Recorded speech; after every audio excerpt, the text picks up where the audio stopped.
સ્વાગત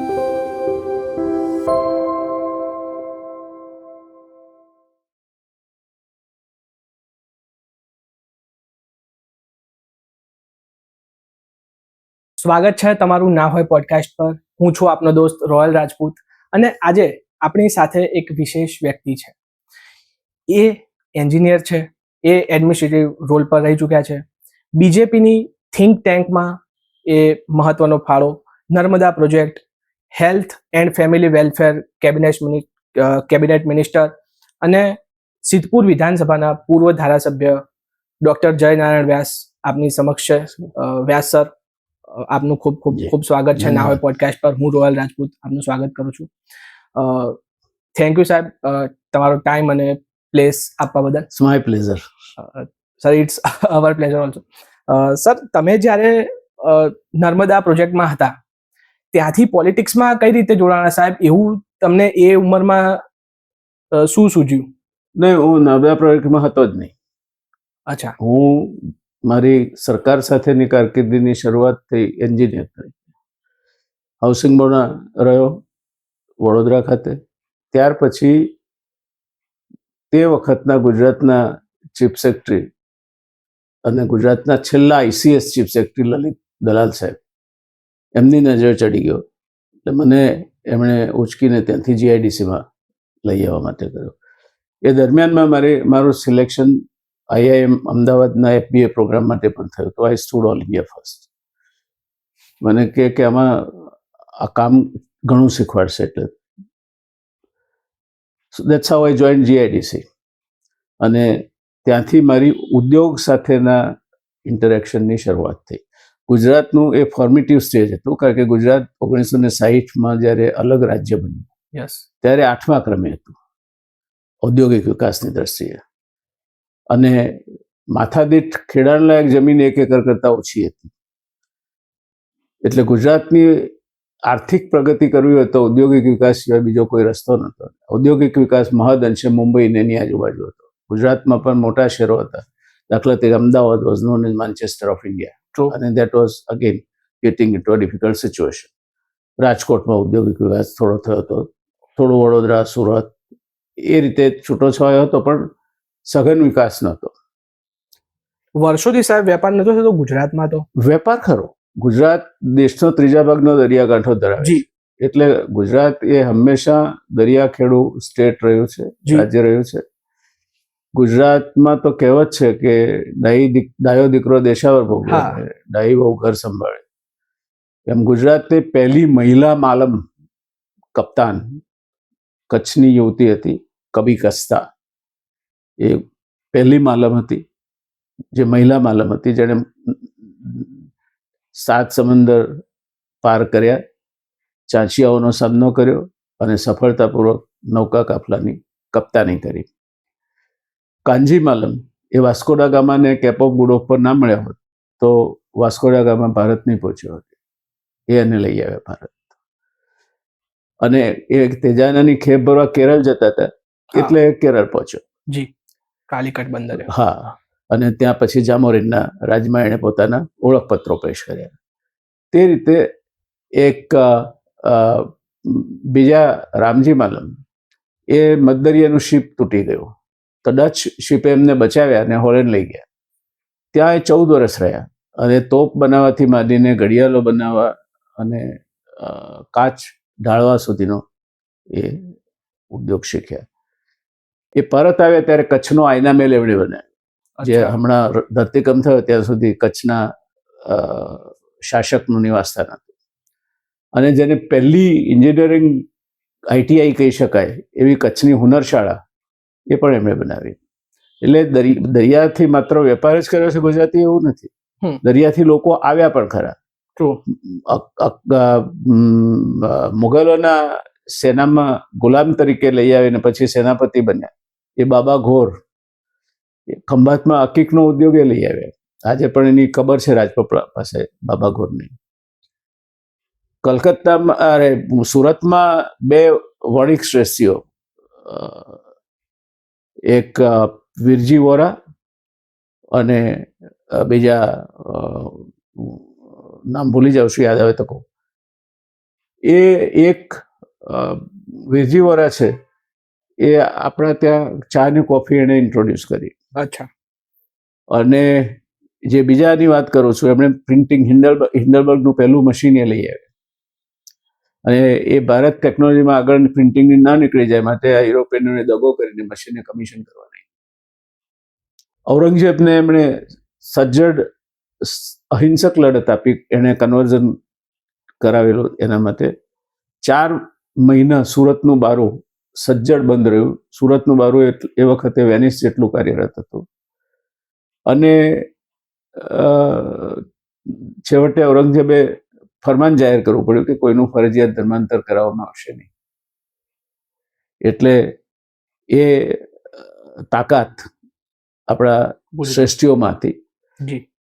એવા જ બીજા એક શ્રેષ્ઠી કસ્તુરભાઈ લાલભાઈ, એણે ભારત સરકારનું રેટ ટેપિઝમને બાજુ પર મૂકીને 4થા નંબરનું ટેન્ડર કંડલા પોર્ટ માટે જર્મન કંપનીનું મંજૂર કર્યું, જે આજે પણ એની અડીખમ ઊભું છે. ત્યાંથી આપણે આગળ જઈએ તો આ દેશમાં ગુલામી આવી, એના માટે પણ ગુજરાતીઓ જવાબદાર છે. કારણ કે બ્રિટિશરોએ પહેલી કોઠી સુરતમાં નાખી, ઈસ્ટ ઇન્ડિયા કંપનીએ, અને એ દિવાળું કાઢતી હતી. એ દિવાળું કાઢીને નીકળી ગઈ હોત, પણ સુરતની એક નિર્ધાર કરનારી કંપની એને 1 લાખ રૂપિયાની આંટ આપીને બચી ગયા, બુખાણન કંપની. અને ત્યાર પછી એ લોકો આ દેશમાં પગ પસારો કરતા ગયા. એટલે દરિયો ફળ્યો પણ છે ને દરિયો નડ્યો પણ છે. 100%. તમારા ઉપર સાહેબ, તમે રાજનીતિમાં જે તમે કીધું કે નર્મદા પ્રોજેક્ટ સાથે તમે નહીં, હું કહું એના પર આવું. એટલે હું જીઆઈડીસીમાં થી પછી ગુજરાતમાં ઔદ્યોગિક વિકાસ ઝડપી બને એ માટે એક નવો સંસ્થા વિચારાઈ, ઇન્ડસ્ટ્રીયલ એક્સટેન્શન બ્યુરો. ઓકે. હું એના મેનેજિંગ ડિરેક્ટર તરીકે, ફાઉન્ડિંગ મેનેજિંગ ડિરેક્ટર તરીકે મારું પોસ્ટિંગ થયું. એટલે ઔદ્યોગિક વિકાસને લગતી નીતિઓથી માંડીને સંકલન સુધીનું કામ મારા ભાગે. અને મને એ વાતનો આનંદ છે કે જે ગુજરાત 8મા સ્થાને હતું, એ 1990 સુધીમાં બીજા ને 1991 સુધીમાં પહેલા સ્થાને ઔદ્યોગિક વિકાસની દ્રષ્ટિએ આવી ગયું. એટલે it was a very fruitful tenure. Many milestone events have happen. એ જે આખો જ 2 કલાક ચાલે એટલો મોટો ઇન્ટરવ્યુ થાય, એટલે હું એની વિગતોમાં નથી જતો, પણ ઇટ વોઝ હાઈલી ફુલફિલિંગ ટેન્યોર. એ સાહેબ કરીશું આપણે એકવાર. કરીશું, ગુજરાતના ઔદ્યોગિક અને આર્થિક વિકાસ પર કરીશું. અને તમે સાહેબ ઇકોનોમિક્સને આટલી, એટલે એ પછી હું સતત ફેંકાતો ગયો અપવર્ડ. સામાન્ય રીતે હું આઈએએસમાં ગયો તો 52 વર્ષે સચિવ થયો કે 50 વર્ષે થયો, વહેલામાં વહેલો. એના બદલે હું 29-30 વર્ષની ઉંમરે સચિવની કક્ષાએ પહોંચ્યો, અને બાય ધ એજ ઓફ 38 હું ચીફ સેક્રેટરીના ગ્રેડમાં હતો. ભારત સરકારની કન્સલ્ટેટિવ કમિટીમાં કોઈ અધિકારી રહ્યા હોય કોઈ રાજ્યના, એ ન ભૂતો ન ભવિષ્યથી જેવી ઘટના છે. હું નાણાં મંત્રાલયની consultative committee on investment of attraction and investment by NRIs and foreign ઇન્વેસ્ટમેન્ટની કન્સલ્ટેટિવ કમિટી, જેના અધ્યક્ષ નાણામંત્રી હોય છે, અને એક સમયે જેના એક સભ્ય તરીકે ડૉક્ટર મનમોહનસિંહજી પણ હતા, અને હું પણ હતો. 2 ટર્મ હું સભ્ય રહ્યો ભારત સરકારની આ સમિતિમાં. પછી લાગતું હતું કે હવે બધું બહુ થયું, આપણે બહાર નીકળીએ તો પણ રોટલો ખાવા જેટલું તો મળી રહેશે. કંઈક નવું કરવાની, સમાજને કંઈક પાછું આપવાની એક મનમાં અદમ્ય ઈચ્છા હતી. એટલે બરાબર કારકિર્દીના મધ્યાને 42 વર્ષની ઉંમરે મેં નોકરીમાંથી રાજીનામું આપ્યું અને ભારતીય જનતા પાર્ટીના ઉમેદવાર તરીકે સિદ્ધપુરથી હું ચૂંટણી લડ્યો 1990માં. આમાં એક મારો પ્રશ્ન છે કે સાહેબ, ભારતીય જનતા પાર્ટી કેમ ચૂઝ કરી તમે? ટિકિટ મળતી હતી માટે. બહુ સરળ વાત છે, હું જૂઠું બોલવા માંગતો નથી. અચ્છા. મારી 2 જે સરકારો સાથે કામ કર્યું તે બધી કોંગ્રેસની સરકારો. જી હા, એના ઉપર જ. સનતભાઈ મારા મેન્ટર, માધવસિંહભાઈ સાથે મારે બહુ સારા સંબંધ, અમરસિંહભાઈ ને હું 2 એક જ કોલેજના વિદ્યાર્થી. જી. પણ સિદ્ધપુરમાંથી એ વખતે નરેન્દ્રભાઈ રાવળ કરીને ટ્રાન્સપોર્ટ મિનિસ્ટર કોંગ્રેસના, ઇન્ટુકના પ્રમુખ, ગુજરાત ઇન્ટુકના, એ સિટિંગ મિનિસ્ટર હતા, એટલે એને કાપીને મને ટિકિટ આપવાના નહોતા. સરદાઈ કે તો અહીં ટિકિટ નહીં મળે તને, સિદ્ધપુરમાંથી જ લે. અને મારે સિદ્ધપુરમાંથી ચૂંટણી લડવી હતી, કારણ કે સિદ્ધપુર મારું વતન છે. અને મારે મારા વતનને કંઈક પાછું આપવું હતું એટલા માટે. અચ્છા. કારણ કે માણસના માથે 4 ઋણ હોય છે. એક પિતૃ ઋણ હોય છે, દેવ ઋણ સૌથી પહેલા, બીજું પિતૃ ઋણ હોય છે, ત્રીજું ગુરુનું ઋણ હોય છે અને ચોથું વતનનું ઋણ હોય છે. ટ્રુ. તો મેં મેળવ્યું ઘણું, તો પાછું તો કંઈક તો આપવું જોઈએ ને. એટલે આપણે મેદાનમાં આવ્યા. સિદ્ધપુરથી મને ટિકિટ આપી ભારતીય જનતા પાર્ટી. એ વખતે પણ વિવાદ થયો. સિદ્ધપુર એ હંમેશા વિવાદનું કેન્દ્ર રહ્યું, કારણ કે ત્યાં બીજા લોકોને, અને હું એમને દોષ નથી થયો, કારણ કે જેની અપેક્ષા હોય કે અમને ચૂંટણી લડવા મળે એના બદલે સીધો મને બહારથી લાવીને મૂકી દે. હા. એટલે વિરોધ થયો. મેં તો રાજીનામું આપી દીધું હતું, કારણ કે હું રાજીનામું ના આપું તો નોકરીમાંથી સસ્પેન્ડ થાય.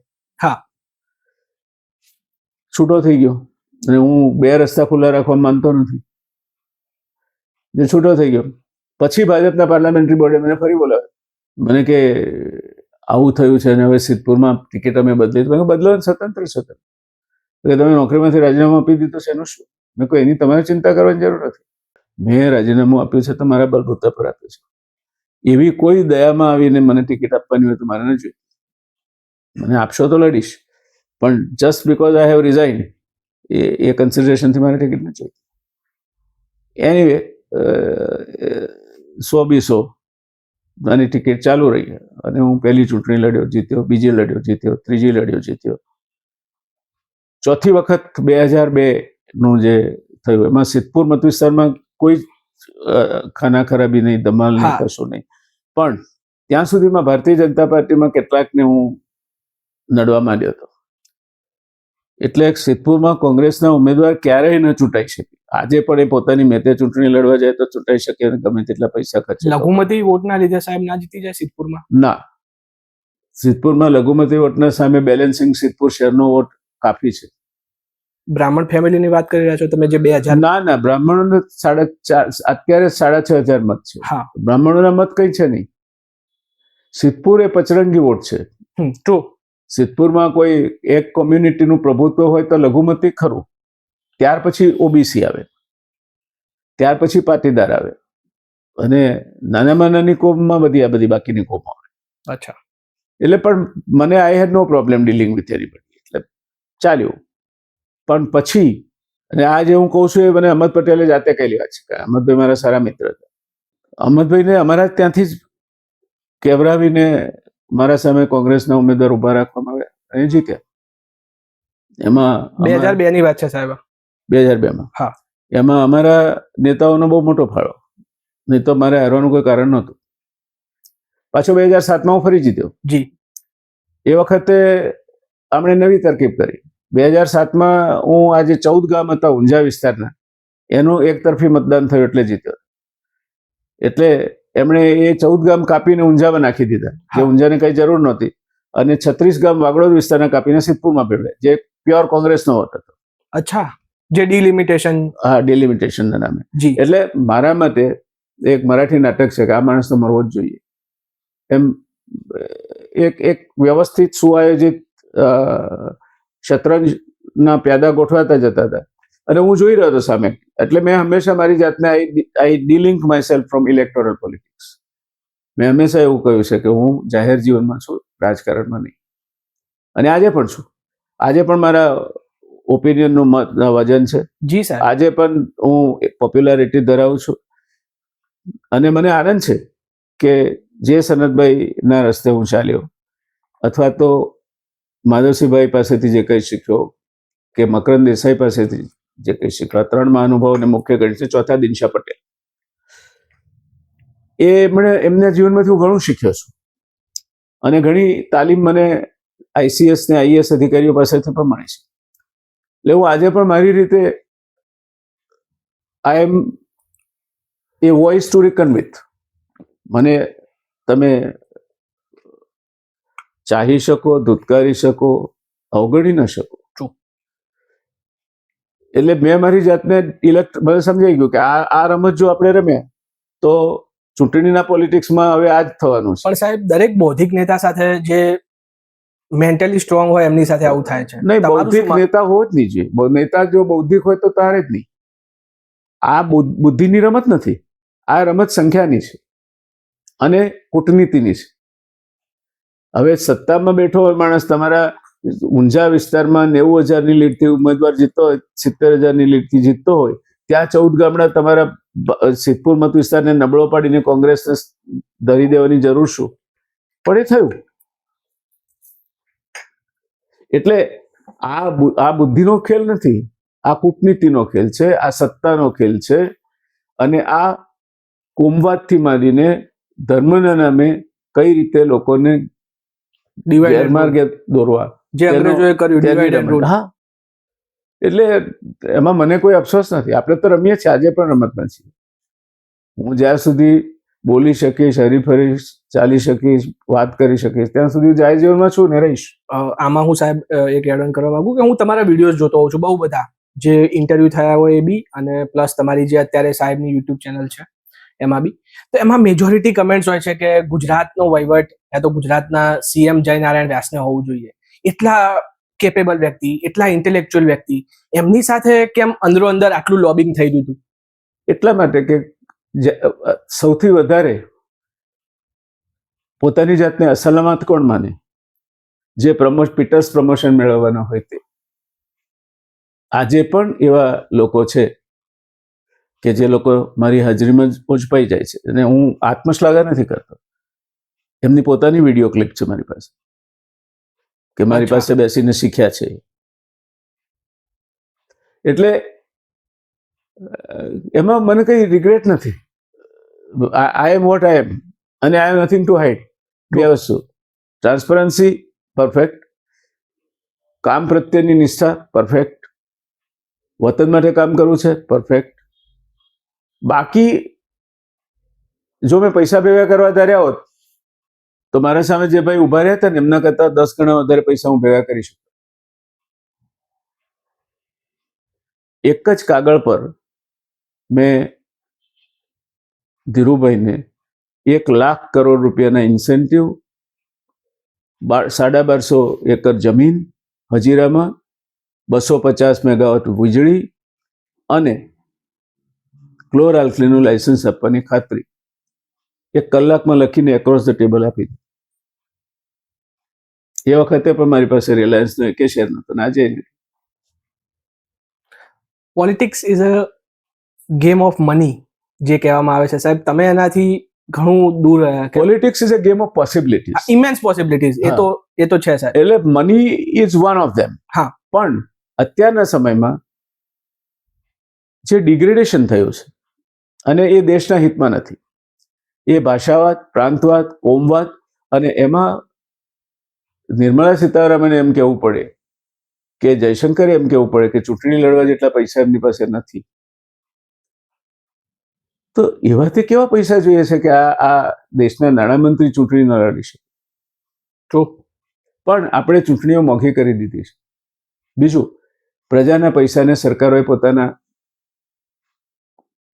બાપ માલિકીના પૈસા ગણ્યા છે.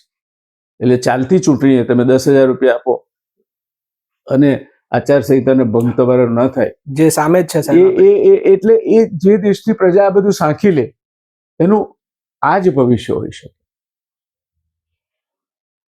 એનું ભવિષ્ય આ જ હોઈ શકે. અને એનું એક જ કારણ છે કે બાપુએ અહિંસા અને કાચા સૂતરના તાતને સ્વરાજ અપાવ્યું. બહુ ઓછી જાન ફેસાની કરી શકે. બીજા બધા દેશો જુઓ, વિયેતનામ જુઓ તો લાખો લોકો મરી ગયા. જી. ઇવન અફઘાનિસ્તાન જુઓ, લોહિયાળ ક્રાંતિ નહીં થઈ ગઈ આપણે. નહીં. એટલે આપણને આઝાદીની કિંમત નથી ચૂકવી. અને બહુ જલ્દી એટલા માટે આપણે ડિજનરેટ થયા. જેમણે કિંમત ચૂકવી છે ત્યાં પણ ડિજનરેશન તો થયું જ છે, પણ ઓછું થયું છે. દાખલા તરીકે જાપાનમાં ખૂબ ઓછું ડિજનરેશન થયું છે, કારણ કે લોકોએ કિંમત ચૂકવી છે. જર્મનીમાં લોકોએ કિંમત ચૂકવી છે, બ્રિટનમાં લોકોએ કિંમત ચૂકવી છે, જ્યારે અમેરિકામાં નથી ચૂકવી.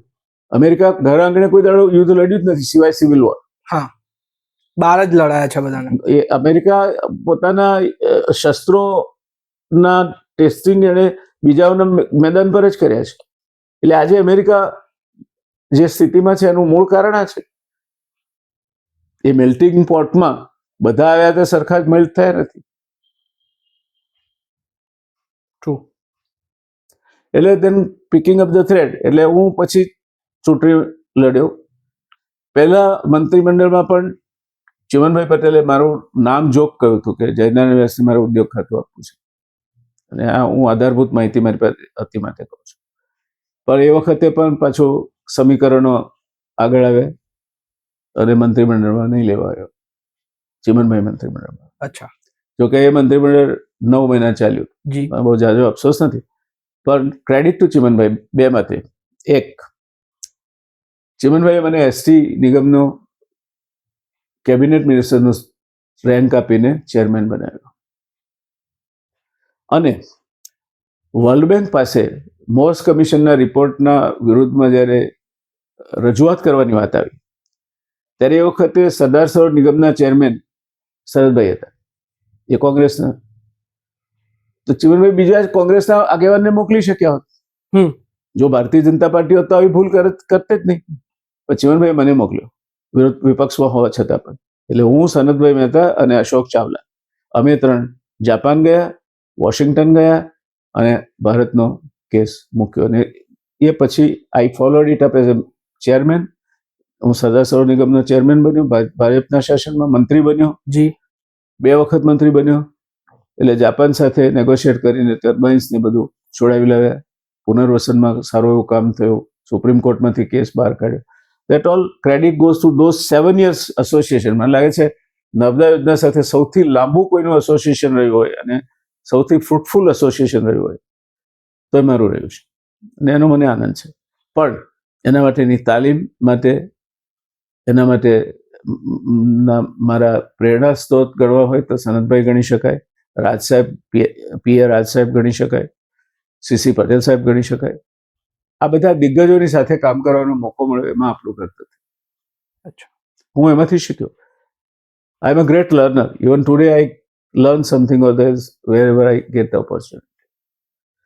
એટલે સરદાર સરોવર નિગમના ચેરમેન તરીકે, મિનિસ્ટર તરીકે રહ્યો. ત્યાર પછી તમે કહો છો શું ફરક પડે, તો સુરેશ મહેતા મંત્રીમંડળમાં સિવિલ સપ્લાય, નાગરિક પુરવઠા ખાતું જસપાલ સિંહને સ્વતંત્ર હવાલા તરીકે આપ્યા. અચ્છા. મૂળ પોલીસનું દિમાગ, એટલે દર 2-3 દાડે એકાદાને જેલમાં ગાલે વેપારી. PBM, prevention of black marketing act. આખા મહારાષ્ટ્ર રાજ્યમાં વર્ષમાં 2 કે 3 કેસ થાય પીબીએમના, એમાં ત્યાં અઠવાડિયામાં થાય. સુરેશભાઈ કંટાળી ગયા. મને કે જેના મારો કોઈ જ છૂટકો નથી, હવે આના ઉપર કેબિનેટ મિનિસ્ટર તરીકે તમારે જવાનું. નર્મદાનું ખાતું હતું, એના ઉપરાંત સિવિલ સપ્લાયનું ખાતું મને આપ્યું. પહેલી જ પત્રકાર પરિષદમાં તમારા જેવા પત્રકાર મિત્રોએ પૂછ્યું કે જસપાલ સિંહ આટલું સરસ કામ કરી રહ્યા હતા, કાળા બજારીઓને દંડી રહ્યા હતા, આમ કરી રહ્યા હતા, તેમ કરી રહ્યા હતા, તમે એ ચાલુ રાખશો નીતિ? Was a very tricky question. અને મારો જવાબ જે બીજા દિવસે હેડલાઇન બન્યો એ હતો કે કાયદો કાયદાનું કામ કરશે. આના કોઈ કોટા કે ટાર્ગેટ ના હોય. ટ્રુ. અને ગુજરાતી મહાજન તરીકે જાણીતો છે, અને તમારે કાળા બજારી તરીકે બ્રાન્ડિંગ પણ ના કરવાનું, એના પ્રતિનિધિ તરીકે. એટલે સિવિલ સપ્લાય મિનિસ્ટર તરીકે કામ કર્યું. ત્યાર પછી ફરી પાછો નર્મદાનો મંત્રી બન્યો, મોટી સિંચાઈનો. નર્મદા યોજનાને સુપ્રીમ કોર્ટમાંથી બહાર આવી એ ચુકાદો મારા સમયમાં આવ્યો. અચ્છા. મેધા પાટકરને એ લોકોની સામે ટોક્યોથી માંડીને વર્લ્ડ વોટર ફોરમ સ્ટોકહોમ સુધી જે ડિબેટ ને ડિસ્કશન ને લડાઈઓ કરી તે મારા સમયમાં થઈ. અચ્છા. એટલે it was a happening kind of A period. પછી બહાર આવી ગયો. ત્યાં સુધી નર્મદા યોજના સૌની યોજના હતી. નર્મદા યોજનાના મુદ્દે ગુજરાત વિધાનસભામાં કોઈ દાડો આ પક્ષ કે તે પક્ષે રીતે કોઈ દિવસ ચર્ચા નહોતી થઈ. જેવો સુપ્રીમ કોર્ટનો ચુકાદો આવ્યો ને અમે દિલ્હીથી ફોન કરીને કેશુભાઈને અભિનંદન આપ્યા કે સાહેબ નર્મદા યોજના હવે નીકળી ગઈ સુપ્રીમ કોર્ટમાંથી બહાર, હવે આપણે બંધ પૂરો કરી શકીશું. સાંજે 4 વાગે જોયું ટીવી ઉપર તો કેશુભાઈ ને અશોક ભટ્ટ ને બધા ભાજપના આગેવાનો ફટાકડા ફોડે વિધાનસભાના પ્રાંગણમાં, અને સૂત્ર બનાવેલું નર્મદાના પાણી કેશુભાઈ લાવ્યા પાણી. બસ ત્યારથી નર્મદાને પક્ષવાદનું ગ્રહણ લાગી ગયું. ત્યારથી નર્મદા હંમેશા વિવાદિત રહી છે. એ પછી એક બ્રેક આવ્યો. પછી નરેન્દ્ર મોદી મંત્રીમંડળમાં 5 વર્ષમાં આરોગ્ય મંત્રી રહ્યા. હા, family and welfare plus health, family welfare and tourism yes, and પવિત્ર યાત્રાધામ વિકાસ. Narendra Modi as a CM સાથે કામ કરીને તમારા કેવા અનુભવ રહ્યા? તે મારા અનુભવ જેવો કંઈ છે જ નહીં, કારણ કે મેં બહુ એક વર્કિંગ રિલેશનશિપ રાખી હતી નરેન્દ્રભાઈ સાથે. અચ્છા. અને એમણે કબૂલ પણ કર્યું છે. એમની ક્લિપ સંભળાવીશ તમને આ પતે પછી. મારી ટેનોર મને સેટિસ્ફાઈંગ એટલા માટે રહી કે ગુજરાતના 1200 થી 1300 છોકરા છોકરીઓ મહારાષ્ટ્ર ને કર્ણાટકમાં મેડિકલ ભણવા જતા હતા. જી. અને 40 થી 50 લાખ રૂપિયાનું કેપિટેશન ફી આપતા હતા. રેગિંગ થતું હતું. જી. આ બધું બંધ કરવાનો નિર્ણય કર્યો. પહેલી મીટિંગ બોલાવી. અમારા હેલ્થ કમિશનર કે આવું તો થાય જ નહીં, 10 નવી મેડિકલ કોલેજની તમે વાત કરો છો, 1 કરો તો પણ તમારે નસીબદાર તમે. મેં કહ્યું કેમ એવું ઇમરજન્સી આવું કેમ કહો છો? નહીં, મેં હેલ્થ કમિશનર હું 4 સાલ से मैं जानता हूँ. હવે ભરી મીટિંગમાં મંત્રીને તમે આવું જો કહી શકતા હો તો કાં તો મારે મંત્રી નહીં રહેવું જોઈએ. એટલે મેં મીટિંગ બરખાસ્ત કરી. મેં કહ્યું આજે ગુજરાતના હિતમાં કરવાનું છે કામ. મારો વ્યક્તિગત કોઈ એજન્ડા નથી. મારો કોઈ છોકરો મેડિકલમાં ભણતો નથી, જવાનું નથી, પણ ગુજરાતના હિતમાં. અને એ જ અરસામાં બેંગ્લોરમાં બસમાં ગુજરાતી છોકરા છોકરીઓને ટપલી દાવ કરીને, રેગિંગ કરીને, ગુજ્જુ કરીને લોકોએ ભગાડ્યા હતા. એટલે મગજમાં એક દાજ હતી. એટલે મીટિંગ બરખાસ્ત કરી. મેં મારા ડેપ્યુટી સેક્રેટરીને કહ્યું કે તમે ઈમેલથી ઓર્ડર ઇસ્યુ કરીને આના બધા જ હેલ્થ કમિશનરના પાવર વિડ્રો કરીને સેક્શન ઓફિસરને આપી દો. I withdraw all his powers and gave it to section officer. અને મને આનંદ છે આજે કે મેં તો 10 કરવા ધારી હતી, આજે ગુજરાતમાં 20 નવી મેડિકલ કોલેજ થઈ છે. મારા ટેન્યુરમાં જ 10 થી 12 મેડિકલ કોલેજ તો આકાર લઈ ચૂકી. આજે ગુજરાતમાં હવે જે પેલું હાર્ટ બર્નિંગ હતું કે રિઝર્વેશન વાળાને 45% મળી જાય છે અને બિન અનામત વાળાને આટલા ટકે, આજે નથી રહ્યું. આજે લગભગ બધા સરખા આવી ગયા. જી જી, ટોટલી એગ્રી. કારણ કે મારા ઘણા ફ્રેન્ડ્સ મેડિકલમાં છે. એટલે આજે મેડિકલ, ડેન્ટલ, નર્સિંગ, ફિઝિયોથેરાપી બધું ખોલી નાખ્યું. જી. કોઈ પણ જગ્યાએ તમે મોનોપોલીને ઉત્તેજન ના આપવું હોય અને ભ્રષ્ટાચારને ઉત્તેજન ના આપતું, સિસ્ટમને ખોલી નાખો, આપોઆપ બધું સુધરી જશે. હેલ્થ કેરમાં સાહેબ 108 પછી એ 108 નો પણ એક ઇતિહાસ છે. જી, બતાવો. તમે જશવંત પ્રજાપતિને પૂછશો તો એ તમને હું કહું છું એ વાતની સત્યતા બાબત ખાતરી આપશે. સત્યમ કરીને કંપની હતી, સત્યમ કમ્પ્યુટર્સ, તમે સાંભળ્યું? જી જી જી. એનું ફ્રોડ બહુ બહાર આવ્યું હતું ને. સત્યમ જોઈન્ટ સેક્ટર પાર્ટનર હતા એમરીમાં. ઇમરજન્સી રિસ્પોન્સ મેનેજમેન્ટ સ્કીમ જે છે એમાં જોઈન્ટ સેક્ટર એક બાજુ ગુજરાત સરકાર, એક બાજુ સત્યમ હતા. હવે સત્યમ તો બ્લોક થઈ ગયું. એટલે આ બધા એ વખતે લગભગ 50-52 એમ્બ્યુલન્સ હતી આખા ગુજરાતમાં. અચ્છા. એ બંધ પડતી. તો મને એના ચીફ એક્ઝિક્યુટિવ મળવા આવ્યા કે સાહેબ પગાર આપવાના પૈસા નથી ને બાકીની નવી તો ગાડી લઈ શકાય એમ જ નથી, અને નવું તમારું જ્યાં સુધી ન થાય કોલેબોરેશન ત્યાં સુધી અમારી પાસે તો પૈસા નથી, કારણ કે સત્યમ નથી. હવે કેટલા પૈસા જોઈએ? 50 કરોડ. કેટલા સમયમાંથી? મને કે 6 મહિના, અથવા તમે વહેલું કોલેબોરેશન કરીને વહેલા કરી આપતા તો વહેલા. On the spot I sanction 50 crore rupees, અને એમની બચી ગઈ. જો એ વખતે ખાડામાં પડી હોત તો આખી સ્કીમ રોડાઈ જાત. આજે 500 કરતા વધારે એમ્બ્યુલન્સ છે. આજે 108 કોઈ પણ જગ્યાએ રાજ્યમાં 14 મિનિટથી ઓછા સમયમાં વિક્ટિમને પકડી લે છે. ટ્રુ. હવે એમાં પેલી ખિલખિલાટ ભળી છે જે નવજાત શિશુઓના ઘરે મૂકવા જાય છે, એમાં મહિલા સુરક્ષાનો નંબર પણ પડ્યો છે. એટલે હવે in real sense one stop shop એ 108 થઈ ગઈ છે કે તમે એમાં કોલ કરો એટલે ફાયરનો ક્લેમ પણ નોંધાઈ જાય, પોલીસ ફરિયાદ પણ નોંધાઈ જાય, ઇમરજન્સી રિસ્પોન્સ પણ મળી જાય, બધું જ થઈ જાય. I am happy that I was associated with building up that scheme. True. Large scale ઉપર એને એક્ઝિક્યુટ કરવામાં. હા, વેન 50 માંથી મેં જયારે છોડી ત્યારે 500 ઉપરથી કાઢી. અચ્છા. આખા ગુજરાત દરમિયાન. ગુજરાતમાં કોઈ પણ જગ્યાએ કોઈ પણ ખૂણામાં ગમે તે ઘટના ઘડે મેક્સિમમ 14 મિનિટમાં. એ તો સાહેબ અમે વિટનેસ કર્યું છે, એમાં તો કોઈ શંકાને સ્થાન નથી. એટલે that was another memorable thing. Medical colleges was one. Drug ડિપાર્ટમેન્ટનું આખું જે તંત્ર ચાલતું હતું, હોસ્પિટલોનું જે તંત્ર ચાલતું હતું એને NABL નીચે મૂક્યું, NABH નીચે મૂક્યું, એટલે ગુણવત્તા વાળી સવલતો અપાતી થઈ. એટલે ઘણું બધું થયું આરોગ્ય મંત્રીના કાર્યકાળ દરમિયાન, એનો મને આનંદ છે.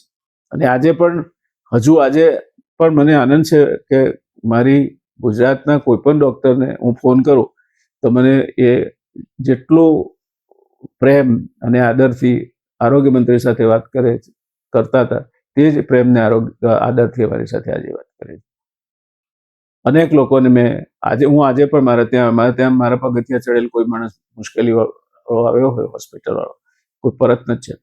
અને credit goes to my doctors. Credit goes to you sir? ના, નોટ એટ ઓલ. હું તો નિમિત્ત છું. ક્રેડિટ ગોઝ ટુ ધેર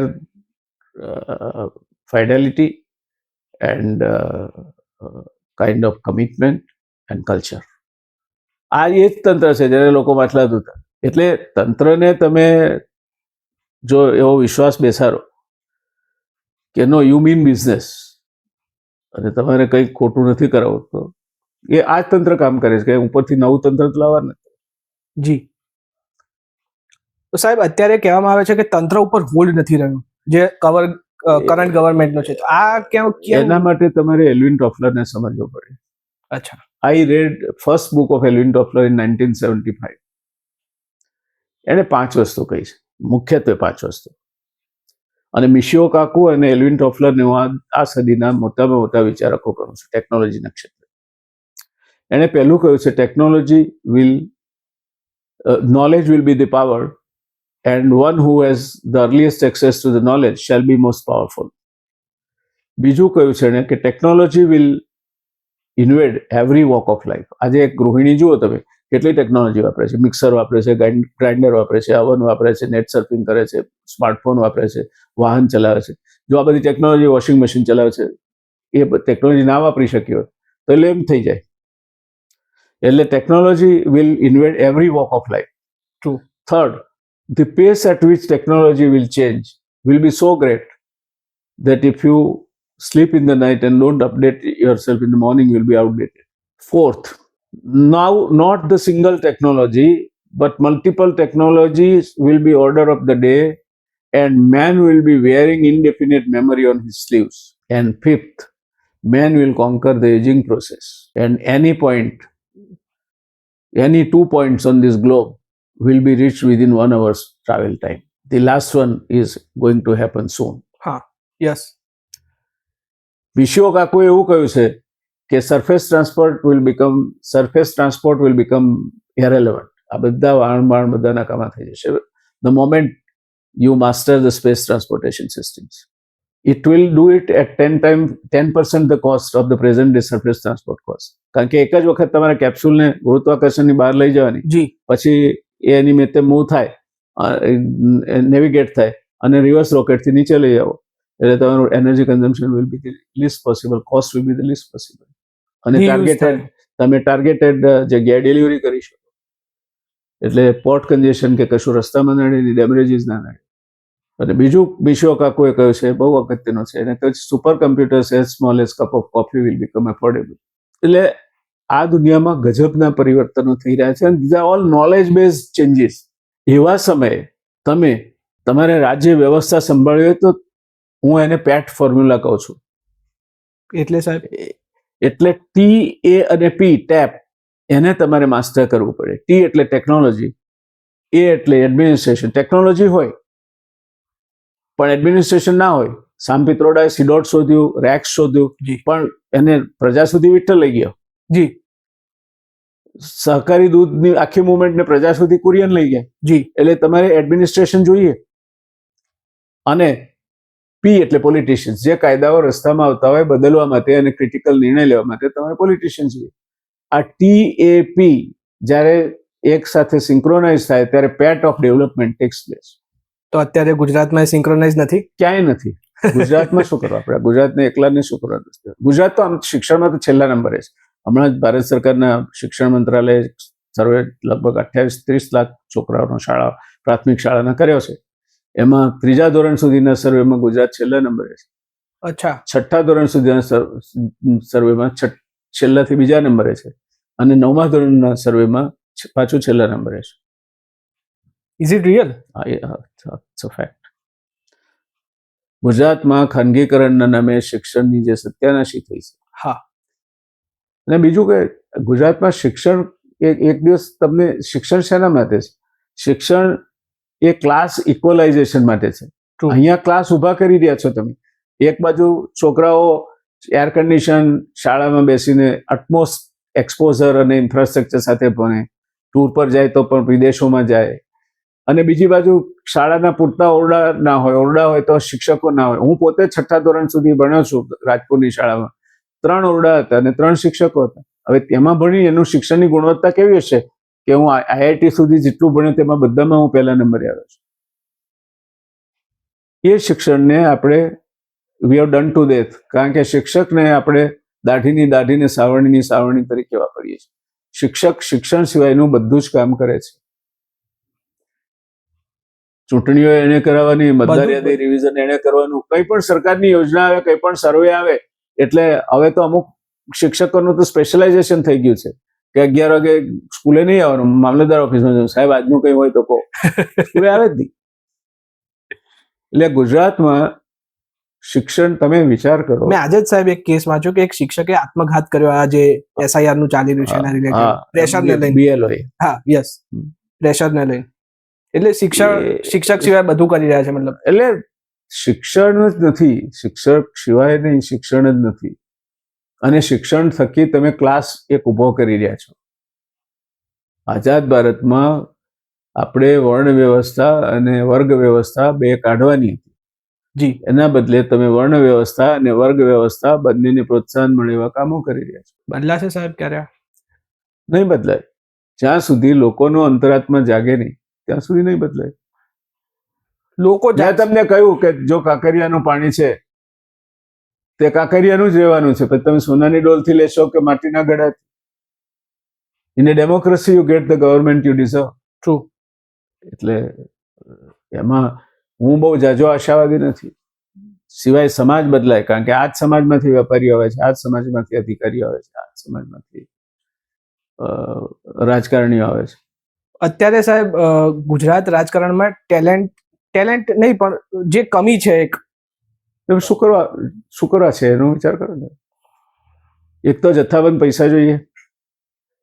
જી. 2 નંબરના પૈસા જોઈએ. બીજું, તમારી તૈયારી હોવી જોઈએ ત્યાં તમારા કદમબોસી કરવાની, તમારા પોલિટિકલ બોસીસ. હા, હુજુરી. કોઈ સોમાની માણસ તો કરે નહીં. જી. ત્રીજું, એ પછી તમે અમુક વિસ્તારમાં અમુક ચોક્કસ જ્ઞાતિના હો તો ચૂંટાવો. એટલે આપણે વર્ણ વ્યવસ્થા, વર્ગ વ્યવસ્થા બધું સુપેરે પોષું છે. જે ગાંધીએ કહ્યું હતું કે આ બધાથી મુક્ત થવાનો છે, એના બદલે આપણે એના તરફ પાછા ગયા છીએ અને એના માથાફળ દેશ ભોગવે છે. એ તો સાહેબ ક્યારે નહીં પતે. અત્યારે જો હું ઓનેસ્ટલી વાત કરું કે દરેક જ્ઞાતિમાં એમ છે કે ઠાકોરને એમનો CM બનાવો છે, પટેલોને એમનો CM બનાવો. CM બનાવીને શું મળી જશે? મને તો પ્રશ્ન જ ત્યાં છે. એમ નહીં, એ જે લોકોને બનાવે છે ને એ સમજતા નથી ત્યાં સુધી આ ચાલશે. દરેક વસ્તુનો અતિરેક એ વસ્તુને બહાર કાઢતો હોય છે. આ લોલક છે. આ પ્રજાને એકદમ ભલમનસઈ પણ નથી ખપતી. એને રામ પણ નથી જોઈતા, એને કૃષ્ણ પણ નથી જોઈતા, એને વિવેકાનંદ પણ નથી જોઈતા, સાથે સાથે એને કંસ પણ નથી જોઈતો, એને રાવણ પણ નથી જોઈતો. એટલે લોલક આમથી આમ ફર્યા કરે છે અને વચ્ચે આવતા જતા જે આવે રસ્તામાં એને તોડતું જાય છે. અભાવો આવે છે આપણને, એમ સારપનો અભાવ આવે છે. નવા લોકો રાજનીતિમાં નથી રહ્યા. અમારા જેવા યુવાનો દૂર જઈ રહ્યા છે. દૂર જઈ રહ્યા છે. યુવાનો નથી આવી રહ્યા એવું નથી. મતલબ યુવાનો તો 18 વર્ષનો મતાધિકાર થયો ત્યારે ફટાકડા ફોડીને એને વધાવતા. અને હું તો યુવાનોમાં ખૂબ ઊંચી શ્રદ્ધા ધરાવું છું. પણ એ 18 વર્ષનો મતાધિકાર કરીને કર્યું શું તમે? 12 કે 13 વર્ષે NSUIC, ABVP, છાત્ર સંઘર્ષ વાહિની એ તમને પકડી લે. જી.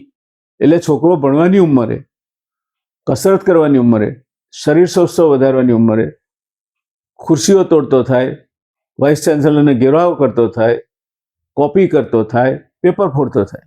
એ સાહેબ અત્યારે થયું, પહેલા તો આપણને આના થકી એ રાતોરાત નથી થયું, રાતોરાત નથી થયું. બીજું, દંભને આપણે સ્વીકારીએ છીએ. જો આપણામાં મોટામાં મોટી જો ખામી હોય તો આપણે દંભને સ્વીકારીએ છીએ. જે સંસ્થાને ગાંધી સાથે કંઈ લેવા દેવા નહીં, ગાંધીની સતત ગાંધી બેટર સંસ્થા રહી, એવી સંસ્થાઓનું ગાંધીવાદી સંસ્થાઓ પર પ્રભુત્વ આવી જાય because they are in the government, તો ગાંધીવાદ રહેશે ક્યાં? પછી એ લોકો એમાં ભળતું જ કરવાના છે. એ ગાંધીવાદનો ઉપયોગ જે રીતે ઇતિહાસ ફરીથી લખાઈ રહ્યો છે. હર્બર્ટ સ્પેન્સરે કહ્યું છે કે ઇતિહાસનો સૌથી મોટો પદાર્થ પાઠ હોય તો એ છે કે માણસ ઇતિહાસમાંથી કશું શીખતો નથી. અને એટલે હિસ્ટ્રી રિપીટ્સ ઇટસેલ્ફ. ઇતિહાસ પુનરાવર્તિત થાય છે. First time as a comedy and second time as a disaster. એટલે આપણે જે કર્યું છે ભોગવી રહ્યા છે, પણ એનો અતિરેક થશે એટલે એનો અભાવ આવશે. અતિ સર્વત્રે વર્જેત. અતિરેક થશે એટલે પણ એની કઈ કિંમતે, તમે કઈ કિંમતે પાછા આવશો, શું કિંમત ચૂકવશો? આખી દુનિયા ક્યાંય પહોંચીએ છે ત્યારે તમે ક્યાંય ફીફા કાઢતા હશો. હજુ તો આપણા ત્યાં એવા વિદ્વાનો છે કે જે હજુ આજે એમ કે છે કે વિશ્વગુરુ ભારત છે. કઈ રીતે કહેવાનું? કઈ સેન્સમાં ભારત છે? હતું એક જમાનામાં તક્ષશિલા નાલંદા ચાલતી ત્યારે કદાચ ફાહિયાન ને હ્યુએન સાંગે લખ્યું છે. જી. પણ એ તમારા those were your times of glory. પછી તમે બ્રિટિશ રૂલ નીચે આવ્યા. મોગલો એટલું નુકસાન નથી કર્યું તમને, પણ બ્રિટિશરો એ લોકો તો તમારે બધું તોડી નાખ્યું, તમારી સિસ્ટમ તોડી નાખી. એમની આખી એડમિનિસ્ટ્રેટિવ સિસ્ટમ એવી ઊભી કરી કે પેલા બ્રાઉન સાહેબો એ ગોરા કરતા વધારે કટ્ટર બને. એ જ બ્રાઉન સાહેબો આજે રાજ કરે છે. તકલીફ એ છે કે જ્યારે સરદાર સાહેબે એમ કહ્યું કે આઈસીએસ રહેવાનું જ છે આ દેશમાં અને આઈસીએસ ઇઝ ગવર્મેન્ટ ઇન કન્ટિન્યુઅમ, ત્યારે સરદાર સાહેબ, જવાહરલાલ બાબા સાહેબ આંબેડકર, રાજેન્દ્ર બાબુ થી માંડીને અનેક એવા લોકો હતા, કનૈયાલાલ મુનશી, કાકા સાહેબ ગાડગીલ, કે જે લોકો આમના પાસે કામ લઈ શકે તેવા હતા. આજે તમે એટમ બોમ્બ એક ગમારના હાથમાં આપો છો, કારણ કે કોમ્પિટિટિવ સિલેક્શન એક્ઝામમાં જે લોકો સિલેક્ટ થઈને આવે છે એ લોકો કમસે કમ લાખમાંથી સિલેક્ટ થઈને પ્રોસેસમાંથી બહાર આવે છે. પછી ટ્રેનિંગ પામે, પછી ડિફરન્ટ એક્સપોઝર મળે છે. હવે એના ઉપર તમે મંત્રી એવો મૂકો કે, અને એનામાં આ પ્રિડિક્શન કર્યું હતું માર્ક તલી કરીને, બીબીસીના જે પ્રતિનિધિ ઇન્ડિયામાં હતા એ વખતે, એણે પુસ્તક લખ્યું છે ફ્રોમ રાજ ટુ રાજીવ. એનું એક ચેપ્ટર છે નેતા બાબુ રાજ. એણે 80s એવું પ્રિડિક્શન, 1980s એવું પ્રિડિક્શન કરેલું કે ભ્રષ્ટાચાર કરવા માટે પણ નેતા બાબુની સાંઠગાંઠ નહીં તો નેતાઓ એકલા ભ્રષ્ટાચાર નહીં કરી શકે. કરપ્શન સાહેબ રગે રગમાં ઘૂસી ગયું છે, એ અધિકારી હોય, પોલિટિશિયન. નહીં, આપણે સ્વીકાર્યું છે. હમણાં કઈ ગયું છે એટલે કઈ થોડું બહારથી આવીને ઘૂસી ગયું. આપણે સ્વીકાર્યું છે. અને નહોતું પેલા, જો એ ના હોત તો સિરાજુદ્દૌલા હારત નહીં. હા, 17,500 સેના જયારે 550 સેના સામે હારે ત્યારે મીરજાફર, જયચંદ અને નગરશેઠ ફૂટી જાય. એટલે એવી થિયોરિટિકલ બનવાની તો જરૂર જ નથી. પહેલા બહુ સારું રામરાજ્ય ચાલતું ના, પહેલા હતું આવું બધું. પહેલા પણ ચસમપોસી ચાલતી હતી. જો માળવા અને ગુજરાત એક થયા હોત તો મોહમ્મદ ગઝની સોમનાથનું મંદિર તોડી ના શક્યો. પણ એ વખતે માળવા બળવાન હતું એટલે આના જે મહાઅમાત્ય કહેવાય એટલે વડાપ્રધાન, પ્રધાનમંત્રી મુંજાલે કીર્તિદેવ માળવાના મહાઅમાત્ય સાથેની મંત્રણાઓ તોડી પાડી કે માળવાનો હાથ ઉપર રહેશે સંકુચિત વિચારથી. એટલે આ તો આગુ સે ચલી હતી. આમાં આપણે હાર્યા છીએ તો કઈ આપણે નબળા હતા માટે નથી હાર્યા. અત્યારે સાહેબ મેં કાલે જ વાંચ્યું ટ્વિટર ઉપર કે એક મધ્યપ્રદેશમાં એક કોન્સ્ટેબલના ઘરે રેડ પડી, આરટીઓ કોન્સ્ટેબલ. 52 કિલો સોનું મળ્યું સાહેબ. ઓછું કહેવાય. ઓછું કહેવાય. જો જે દેશની પ્રજા કરપ્શનને હળવાશથી લઈ શકતી હોય, કરપ્શનને કેરેક્ટર હવે આપણી ડિક્શનરીમાં રહ્યા જ નથી. અને આપણે સાધનિક પ્રમાણિકતા તો નથી રાખતા પણ નૈતિક પ્રમાણિકતા ગુમાવી છે. આજનો યુવાન ચોક્કસ આઉટસ્પોકન છે જી, પણ વધારે પડતો આઉટસ્પોકન છે. આજની દીકરી એ જાહેરમાં કહી શકે છે કે આ 4 મારા બેસ્ટી છે. 4 કઈ રીતે હોય બેસ્ટી? તો ઘરવાળા શું ધ્યાન રાખે છે? એટલે આખું એક વર્ણશંકર કલ્ચર ઊભું કરવા તરફ આ લોકશાહી સરકારોએ છેલ્લા 30 વર્ષમાં બહુ યોજનાબદ્ધ કામ કર્યું છે. કેટલાક લોકો આગળ આવે જ નહીં. સરકારી નિશાળો ચાલુ જ રાખવાની, એટલે ગરીબોના છોકરા એમાં ભણે તે મજૂરી જ કરે, બીજું કંઈ ના કરે. અધિકારીઓના, શેઠિયાઓના અને મિનિસ્ટરોના છોકરા વિદેશમાં ભણે. એટલે એક આખો વર્ગ ઊભો કરી રહ્યા છો તમે. શા માટે કોલેજ શિક્ષણ સુધી બધું જ સરકારી ન હોવું જોઈએ? બધાને સરખું શિક્ષણ મળવું જોઈએ. ખાનગી શેના માટે? અને એર કન્ડિશન ક્લાસમાં બેસીને ભણવા, ઘરે ભણાવો છોકરાને, પ્રાઇવેટ ટ્યુશન રાખીને ઘરે ભણાવો. સ્કૂલમાં મોકલવાની જરૂર નથી. બાકી સ્કૂલ તો બધા માટે સરખી છે. અને મને તો એનો કોઈ ખરાબ અનુભવ થયો નથી. હું તો સરકારી સ્કૂલમાં ભણ્યો છું, સરકારી હાઈસ્કૂલમાં ભણ્યો છું, અને યુનિવર્સિટીઓમાં પણ કોઈ મોટા વર્ગભેદ નહોતા. સાહેબ, પણ તમારા જેવા જે પર્સન્ટેજ છે બહુ ઓછા હોય છે ને, ક્યાંક ના ક્યાંક. ના, બહુ ઓછા થતા જાય છે. એમ કહું, બહુ ઓછા હોય છે ને. અમારા વખતમાં બહુ ઓછા નહોતા. અમારા વખતમાં 7મી પાસ થાય, ફાઇનલ પાસ થાય એટલે શિક્ષકની નોકરી મળતી હતી, પ્રાથમિક શિક્ષક. એટલે સરકારી શિક્ષણ પણ ગુણવત્તાસભર શિક્ષણ હતું. એને ધીરે ધીરે કરીને, ખાસ કરીને ભારતીય જનતા પાર્ટીના શાસનમાં, મારે પોલિટિકલ નહોતું લાવવું વચ્ચે, પણ શિક્ષણના ખાનગીકરણના નામે શિક્ષણની ગુણવત્તાનું જો કોઈએ મહત્તમ સત્તા નાશ પાડ્યું હોય, કરપ્શનને મહત્તમ જો કોઈએ પ્રેરક બળ પૂરું પાડ્યું હોય, ઇરેગ્યુલારિટીઝને મહત્તમ કોઈએ પ્રેરી હોય, તો એ અડઘડ ભારતીય જનતા પાર્ટીના શાસન. અને એના અનેક દાખલા છે. એટલે આપણે આ કે તો કહીએ, હું મારો કોઈ પ્રોગ્રામ નથી. હું તો 32 વર્ષ ભારતીય જનતા પાર્ટીમાં રહ્યો છું. અને આજે મારે ભારતીય જનતા પાર્ટીમાં ઘણા નિકટના મિત્રો છે. જી. અને ભારતીય જનતા પાર્ટી સાથે વ્યક્તિગત રીતે મારે કોઈ વાંધો નથી. મને ભારતીય જનતા પાર્ટીએ 32 વર્ષ સંગ્રહ્યો. 3 વખત હું કેબિનેટ મિનિસ્ટર બન્યો, 4 વખત વિધાનસભામાં ચૂંટાયો. એટલે મને એ પણ એના કારણે થઈ મારી તટસ્થતા ગીરવે ના મૂકી શકું. એટલે જે વ્યક્તિ પોતાની જાતે લખેલું પોતે જાતે નથી વાંચી શકતી, એ ચૂંટાઈ શકે. કારણ કે 5000ના કવરો વેચી શકે છે. એટલે આપણે આપણી આખા સમાજને, આખી સિસ્ટમને એક કરપ્ટ અને યુઝલેસ સિસ્ટમ બનાવી છે, જેની બહુ મોટી કિંમત આ દેશે ચૂકવવી પડશે.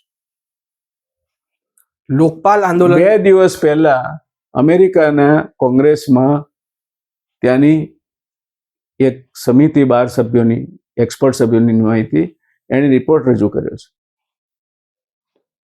એણે સ્પષ્ટ કહ્યું છે કે જે જુલાઈમાં પાકિસ્તાન સાથેનું જે થયું સ્કર્મિશ, જી, એ ટોટલી સપોર્ટ એને ચાઇનાએ કર્યું. 82% 2019 થી 2023 સુધી પાકિસ્તાનની કુલ શસ્ત્રોની આયાતની 82% ચીન પાસેથી થઈ છે. એને ઇન્ટેલિજન્સ ચાઇના પૂરી પાડતું હતું. પ્રોક્સી. તો તમારી ક્યાં ગામ ગઈ છે? તમે જઈને ત્યાં એક બાજુ પુતિનને, એક બાજુ શી જિનપિંગને લઈને ફોટા પડાવો છો. કેટલી વાર છેતરાવું છે તમારે? અને તમારી મહત્વાકાંક્ષાઓ એવી તે કેવી છે કે તમે દેશ વેચીને તમારી મહત્વાકાંક્ષાઓની પૂર્તિ કરવા નીકળ્યા છો? એ તો સાહેબ જવાહરલાલ નહેરુ પણ નતા છેતરાણા જે તે સમયે? છેતરાયા હતા.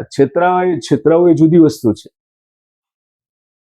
જવાહરલાલ નહેરુ છેતરાયા હતા કારણ કે કૃષ્ણ મેનને જે સિગ્નલ્સ મળતા હતા જાસૂસોના, એ because he was communal leaning person,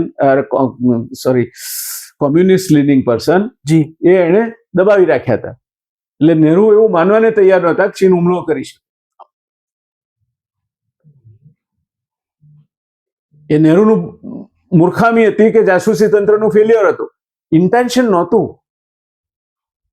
તમારી નજર સામે આજે તમે સૌથી વધારે તમારી વેપાર ખાત ચીન સાથે છે.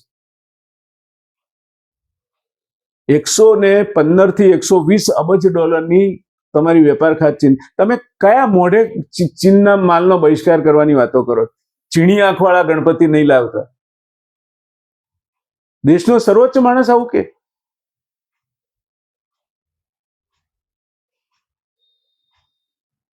એટલે છેતરાવું એ જુદી વાત છે, એ ભોળપણ છે, મૂર્ખતા છે. પણ જાણી જોઈને કંઈક કરવું અને પોતાને ભર્યા તળાવમાંથી કોરા નીકળી જવાની મનોવૃત્તિ રાખવી એ કદાપી માફ ન થઈ શકે અને એની કિંમત આ દેશને બહુ મોટી ચૂકવવી પડશે. આજે એક જ દાખલો આપો તો ચીન પાસેથી આપણે જે ફાર્માસ્યુટિકલ ઇન્ટરમીડિયેટ્સ લાવીએ છીએ, એક્ટિવ એપીઆઈ $5 અબજ લાવીએ છીએ. જો એ ચીન બંધ કરી દે તો 6 મહિનામાં આ દેશમાં એન્ટીબાયોટિક્સ ને વિટામિનની ભયંકર શોર્ટેજ સર્જાય. અચ્છા, આટલું બધું છે? હા, આ મને ખ્યાલ નહોતો આ તમારી ડિપેન્ડન્સી છે. તમારી આ બધી જ ગાડીઓ છે એના 25% પાર્ટ્સ ચાઇનાથી આવે છે, મેઇનલી કંટ્રોલ સિસ્ટમ. ટ્રુ. તમારા બધા જ ઇલેક્ટ્રોનિક ઇક્વિપમેન્ટ છે એનો ઇનર ચાઇનાથી આવે છે. તમે શું જોઈને કહો છો કે તમે ચીનનો બહિષ્કાર કરો? કયા મોડે કહો છો તમે? અને કોને કહો છો? કહો છો કહીને કરો છો કઈ તમે? આ બધામાં આમૂલચૂલ પરિવર્તન નહીં આવે ત્યાં સુધી આ દેશમાં કોઈ ભલીવાર થાય. એટલે આપણે બહુ જ ખરાબ સ્થિતિમાં છીએ સાહેબ. પણ અત્યારે જે make in India, PLI schemes, જે મેન્યુફેક્ચરિંગ શિફ્ટ કરવાનું China+1 ની સ્ટોરી ચાલે. મેક ઇન ઇન્ડિયા એટલે શું? China+1 ની સ્ટોરી એટલે શું પડે? તમને સમજાવો ને, દાખલો આપીને સમજાવો. કે જે એપીઆઈ આપણે બી અહીંયા કરી શકીએ, જેમ અહીંયા બી ફાર્મા નહીં, નથી કરી શકતા. તમારી પાસે ટેકનોલોજી નથી. તો કરી શકતા તો જોઈતું તું શું? અને બીજું કે એપીઆઈ ના ઉત્પાદનમાં એટલું બધું પોલ્યુશન થાય છે કે ચાઇના એના રિમોટ પ્રદેશમાં કરે છે, એટલે આયાત કરીએ છીએ. એની પણ ટેકનોલોજી નથી અને પોલ્યુશન, આ બે એના કારણો છે. Your dependency on China as far as trade is concerned and Pakistan's dependency on China are of two different kinds. તમે વિદેશ નીતિ કોને કહેવાય જુઓ, પાકિસ્તાનને જુઓ. એક બાજુ અમેરિકા એને પૈસા આપે છે, એક બાજુ રશિયા એનું સ્ટીલનું કારખાનું કરી આપે છે, અને એક બાજુ ચીન એને શસ્ત્રો આપે છે. પણ પાકિસ્તાનને તો સાહેબ બરબાદ કરી રહ્યા છે ને આ બધા ભેગા થઈ. તમે કહો છો એટલા માટે, તમને આવું શીખવાડવામાં છે એટલા માટે. તમે ક્યારે અભ્યાસ કરવાનો પ્રયત્ન કર્યો છે? એ બરબાદ થઈ રહ્યા છે અને તમે આબાદ થઈ રહ્યા છો. જે દેશની માથાદીઠ આવક અને હ્યુમન ડેવલપમેન્ટ ઇન્ડેક્સ વિશ્વમાં 132માં નંબરે છે, તમારી પર કેપિટા ઇન્કમ બાંગ્લાદેશ કરતા ઓછી છે, તમે આબાદ થઈ રહ્યા છો. આ મારો વાંધો જ યુવાનો સામે આ છે. અભ્યાસ નથી કરવો. સરકારી તંત્ર જે કંઈ પીરસે એ ગટાક દઈને ઉતારી જવું છે.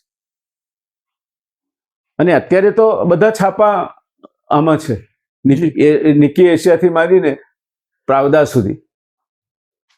તકલીફ શું છે તમને વાંચવામાં? વાંચવું જ ને, સાહેબે કહ્યું છે. એટલે જ્યાં સુધી આપણે આ રીતે રહીશું ત્યાં સુધી આવું જ રહેશે. અને એની બહુ જ મોટી કિંમત તમે કલ્પી નહીં હોય એટલી આ દેશને ચૂકવવી પડશે, અને તમારે ચૂકવવી પડશે. કારણ કે time going to come is for you. અમે તો અમારી પેઢી તો વિદાય થશે. અમારી પેઢીમાં બી સાહેબ હું જોઈ રહ્યો છું જે પ્રમાણે અત્યારે હાલાત થઈ રહ્યા છે કે કોઈ બોલવા જાય કોઈ બી રૂલિંગ ગવર્મેન્ટ સામે જે વર્ષોથી હતું એને પાડી જ દો. પહેલા બ્રિટિશરો શું પૂજા કરતા હતા? બ્રિટિશરો પૂજા કરતા હતા. તમે સત્યાગ્રહ કરવા જાઓ એટલે બ્રિટિશ વાઇસરોય આવીને તમે ફુલાર કરતા હતા. એ તો કોઈ પણ સરમુખ અત્યારે આ કરવાનો છે. તો તમે એમ કહેવા માંગો છો કે દેશ ઓટોક્રેસી તરફ જઈ રહ્યો છે? ચાલ્યો ગયો છે. જઈ રહ્યો છે શું? એટલે હજુ જવાનું બાકી છે. વોટ છે સાહેબ અમારા હાથમાં. ના, એટલે તમે વોટને શું વઘારી ખાવાનો? તમારો વોટર લિસ્ટ ક્યુરેટ થાય, મશીન ઓપરેટ થાય, ત્યાંથી બધી જ વસ્તુઓમાં જથ્થાબંધ. ઇલેક્શન ચાલતું હોય ત્યાં 10,000 રૂપિયા તમે ખાતામાં નાખો. ઇલેક્શન કમિશન શું શેના માટે રાખ્યું છે? સુપ્રીમ કોર્ટ શેના માટે છે? Every democratic institution which was supposed to be guarding or safeguarding the interest of democracy have been compromised. અને તમે એમ માનો છો કે ક્રાંતિ ઘેર ફુલાર લઈને આવે છે? નથી થતી. એનું આ જ મેન્ટાલિટી કારણભૂત છે કે પાડી દે છે. તો થોડાક તો જશે. કઈ ભગતસિંહ ને સુખદેવ હિસાબ કરવા નહોતા બેઠા કે આ બ્રિટિશ સરકાર તો પાડી દે છે. ઉલટાનું એ લોકોએ તો એવી માગણી કરી હતી કે અમને ફાંસીએ ચડાવો ત્યારે પેલો કાળો બુરખો નહીં પહેરાવતા, જેથી અમારી છેલ્લી નજર માતૃભૂમિ પર પડે. અને મેરી મૈયા કે સિર પર તાજ રહે, ये देश मेरा आजाद રહે, એ પણ એક વિચારધારા હતી. કશું કર્યા વગર તો કશું મળતું નથી. પછી સાહેબ અમારા જેવા યુવાનો એમ વિચારે કે શું કામ આ બધી લમણાઝીક કરવી, એના કરતા શાંતિથી જે કરી ખાતા હોય કરી ખાવ. હા, એટલે એટલા માટે જ કહું છું, ધેટ ઇઝ કોલ્ડ મીડિયોક્રસી. મીડિયોક્રસી ગેલોર્સે મેં કહ્યું પહેલા શરૂઆતમાં, એનું કારણ જ છે. અને ગુજરાત તો એનું તો સાવ સત્યાનાશ કર્યું છે. તમે જુઓ, ગુજરાતીઓ નથી સેન્ટ્રલ સર્વિસીસમાં જતા, જી નથી ક્યાંય ગુજરાતના ઉદ્યોગપતિઓ એ ગાર્ડના પર્યાય રૂપે ગુજરાતના પોલિટિશિયન અને ગુજરાતના ઉદ્યોગપતિઓનું નામ વપરાય છે. એટલે ગુજરાત એક જમાનાનું સરદાર સાહેબનું ગુજરાત, એક જમાનાનું બાપુનું ગુજરાત, એક જમાનાનું ઉછરંગરાય ટેબરનું ગુજરાત, એક જમાનાનું ડોક્ટર જીવરાજભાઈ મહેતાનું ગુજરાત, ઇન્દુ ચાચાનું ગુજરાત, રવિશંકર મહારાજનું ગુજરાત. જી, ક્યાં છે ગુજરાત તમારું? Where is the real Gujarat? અને અમને તો અમારી પેઢીને તો અમે એના માટે દોષિત છીએ જ, અને ઇતિહાસ અમને છોડશે નહીં. પણ તમને તો અમારા કરતા પણ વધારે ક્રૂર રીતે ઇતિહાસ આંકશે કે એક એવી નિર્માલ્ય અને નપુસક પેઢી પાકી કે જે ક્ષમતા હોવા છતાં ચૂપચાપ જોઈ રહી, બધું પોતાના વ્યક્તિગત સ્વાર્થ ખાતર. અમે તો દોષિત છીએ જ, પણ તમારા જેટલા નહીં. ઇતિહાસ અમને માફ નહીં કરે, કારણ કે આ જે ડિટેરિયોરેશન થયું છે એમાં અમારો પણ ભાગ છે. મૌન અર્ધસંમતિ સૂચક હોય છે, એટલે અમે મૌન રહ્યા, અમારો પણ ભાગ છે. ઠીક છે સાહેબ, અવાજ ઉઠાઈશું અમે તો, બીજું તો નહીં. એટલે એવો આ નિરાશા ભર્યા અવાજે કોને અમે કરી તો બીજું તો ગરબા ગાવાના. સારામાં સારી પ્રવૃત્તિ. યુવાન મરી પરવાર્યો છે તમારામાં, ખાસ કરીને ગુજરાતમાં. મને તો દેખાતું, હું વર્ષે ઓછામાં ઓછા 5,000 થી 7,000 યુવાનો સાથે ઇન્ટરેક્ટ કરું છું. ગાંધી વિચારના રિલેવન્સ અંગે એમની સાથે વાત કરું છું. પ્રશ્નોત્તર 3-3.5 કલાક. ગાંધીને વાંચ્યા કોને છે સાહેબ? પ્રશ્ન એ જ છે. તો વાંચવા પડે ને, પણ તમારા દેશ તમારે ચલાવો છે ને. ગાંધીને નથી વાંચ્યા તો કોને વાંચ્યા છે? ઇન્દુ ચાચાને વાંચ્યા છે? નહીં, મેં તો વાંચ્યા સાહેબ. નહીં, ઇન્દુ ચાચાને વાંચ્યા છે? ઇન્દુ ચાચા તો તમે આ ગુજરાત અસ્તિત્વમાં આવ્યું એનું કશું જાણતા જ નથી. હરિહર ખંભોળજાના ભાષણો વાંચ્યા? મળદું ઊભું કરી દેવા ભાષણો છે. ઇન્દુ ચાચાને સરદાર સાહેબ હાથે વાંકું પડેલ, કોંગ્રેસની કારોબારીમાંથી રાજીનામું આપીને નીકળી ગયા હતા, અને તે વખતે સરદાર સાહેબની આંખમાં આંખ પણ ભીની થઈ. એ કેલિબર હતું. વખત મળે તો યશોધર મહેતાની 90 વર્ષ કરીને 5 ભાગમાં નવલકથા છે, વાંચો. 90 વર્ષ. આવા તો અનેક પુસ્તકો છે, પણ આ 90 વર્ષમાં 1857 થી 1947 કાળખંડનું વર્ણન કરેલું છે. સમય મળે તો વાંચો. જી સર. ઇન્દુલાલ યાજ્ઞિકની આત્મકથા વાંચો. પૂજ્ય રવિશંકર દાદાની આત્મકથા વાંચો. વિનોબા ભાવેને વાંચો. બુક્સથી દૂર જઈ રહ્યો છે યુવાન, એ તો છે જ. વાંધો નહીં, મને એની કોઈ ચિંતા નથી, કારણ કે ઇલેક્ટ્રોનિક મીડિયામાંથી મળી રહે છે.